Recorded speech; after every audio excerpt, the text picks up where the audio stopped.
guys, it's your boy Elijah, and we're going to make an origami, like a normal paper airplane. And this will be very simple, but just before you do this, please subscribe to this channel and smash the like button. Okay, the first thing you want to do is fold the paper in half.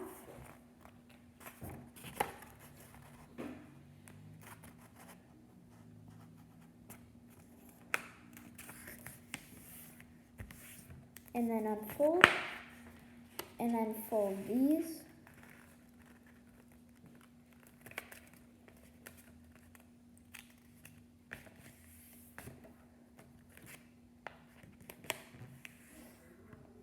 And then fold this here. And do the same on the other side.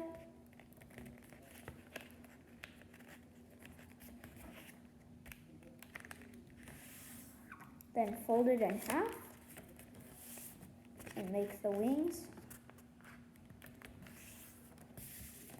And then on the other side,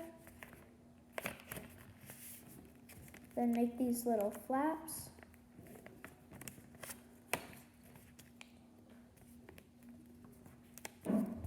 And then open it up. And there you've got your paper airplane.